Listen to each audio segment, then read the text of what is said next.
Hello everyone, this is Kausar. Welcome back to my channel. আশা করি আপনারা সবাই অনেক বেশি ভালো আছেন। আবারও হাজির হয়ে গেলাম আরও একটি নতুন রেসিপি নিয়ে। আমার আজকের রেসিপি ফ্রাইড রাইস। এই ফ্রাইড রাইস তৈরি করা যেমন সহজ আর এটি খেতে কিন্তু অসম্ভব মজার। ঘরে থাকা অল্প কিছু উপকরণ দিয়েই তৈরি করে ফেলা যায় এই ফ্রাইড রাইস। আমার রেসিপি ফলো করলে আপনারাও তৈরি করতে পারবেন ঘরে থাকা অল্প কিছু উপকরণ দিয়ে এই ঝরঝরে পারফেক্ট ফ্রাইড রাইস। তো কথা না বাড়িয়ে চলুন ঝটপট শুরু করি। So let's go to my kitchen and cook. প্রথমেই একটি মিক্সিং বল নিয়ে নিয়েছি আর তাতে নিয়ে নিলাম 1 কাপ পরিমাণ চিনি গুঁড়া পোলাওয়ের চাল।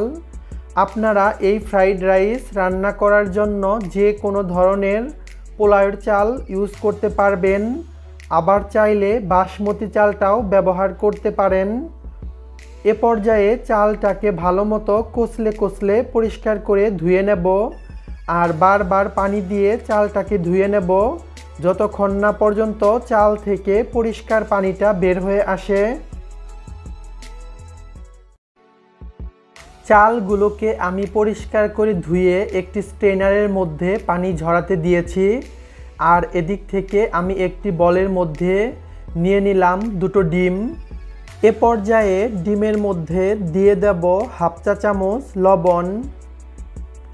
এখন একটি কাঁটা চামচের সাহায্যে ডিমটাকে ভালো মতো ফেটে নেব আর ডিমটা ফেটানো হয়ে গেলে একটি সাইডে রেখে দেব।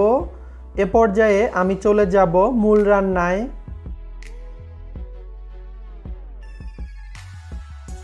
এখানে প্রথমেই চুলায় একটি প্যান বসিয়ে দিয়েছি আর তাতে দিয়েছি পর্যাপ্ত পরিমাণে পানি।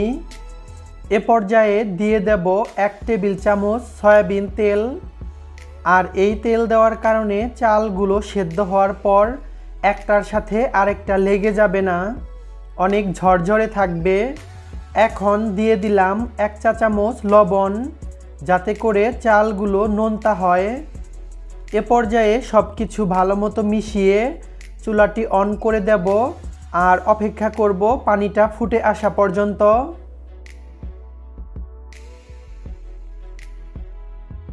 চলে এলাম আনুমানিক 20 মিনিট পর আর এই 20 মিনিটের মাঝে পানিটা কিন্তু ফুটে উঠেছে।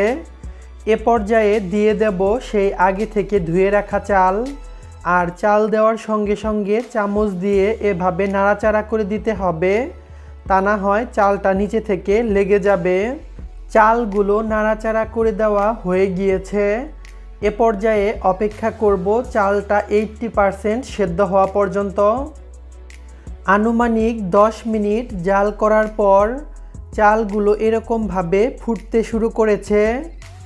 এ পর্যায়ে আবারও নাড়াচাড়া করে দিচ্ছি যাতে করে চালগুলো নিচে থেকে না লেগে যায়।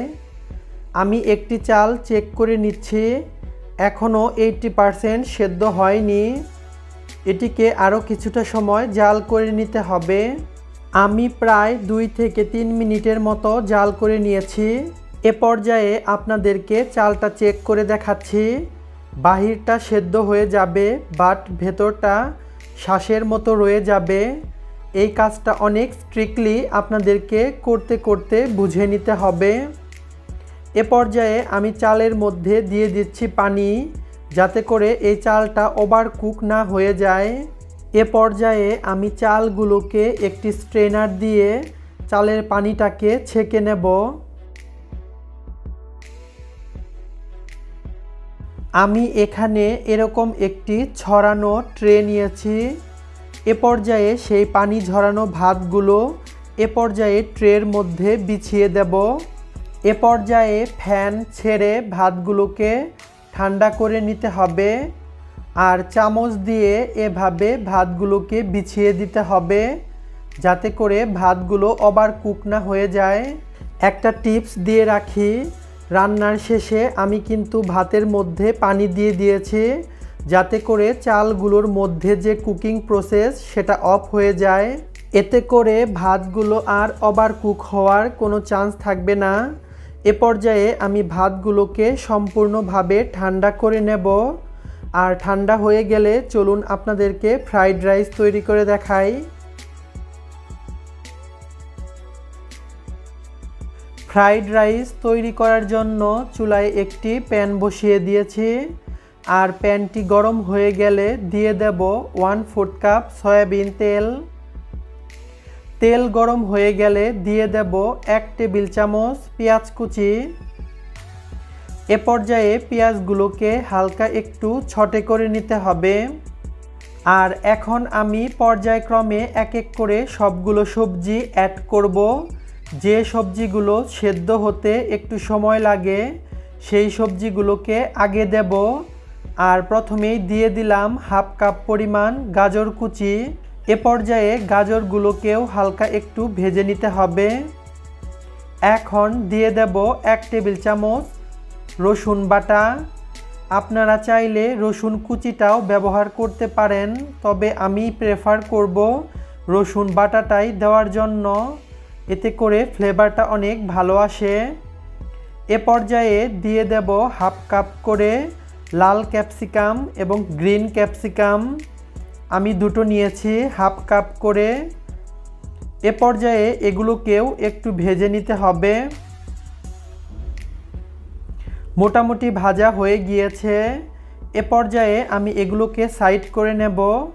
আর এখন দিয়ে দেব সেই আগে থেকে ফেটানো ডিম। এ পর্যায়ে ডিমটাকে ভালো মতো স্ক্রাম্বল করে নিতে হবে। আর সবজির রেশিওটা একটু বলছি, যেহেতু চাল 1 কাপ পরিমাণ আর চালের দ্বিগুণ নিতে হবে সবজি। আমি আজকে 1 কাপ চালের জন্য 2 কাপ সবজি ব্যবহার করব। আমি হাফ কাপ করে 1 কাপ নিয়েছি ক্যাপসিকাম, আর 1/2 কাপ নিয়েছি গাজর কুচি, আর 1/2 কাপ দেব বাঁধাকপি কুচি। এ পর্যায়ে ডিমগুলোকে সব কিছুর সাথে ভালো মতো মিশিয়ে নিতে হবে। আপনারা চাইলে ডিমটাকে আলাদাভাবে স্ক্রাম্বল করে নিতে পারেন, তবে সেক্ষেত্রে ডিমের জুসিনেসটা অনেক কম পাওয়া যায়। তাই এভাবেই একসাথে সবজির সাথে ডিমটাকে ভাজি করলে ডিমের জুসিনেসটা অনেক ভালো থাকে। তো সবশেষে দিয়ে দিলাম 1/2 কাপ পরিমাণ বাঁধাকপি কুচি। এই হচ্ছে আমার টোটাল 2 কাপ সবজি। এ পর্যায়ে দিয়ে দেব সেই আগে থেকে রান্না করা ভাত। ফ্রাইড রাইস রান্নার ক্ষেত্রে ভাতটাকে যদি আপনারা একদিন আগে রান্না করে ফ্রিজে রাখতে পারেন, তবে সেক্ষেত্রে ফ্রাইড রাইসের রেজাল্টটা অনেক ভালো আসে। তো যেহেতু আমার কাছে সময় নেই, তাই আমি আজকেই রান্না করে এখনই রান্না করলাম।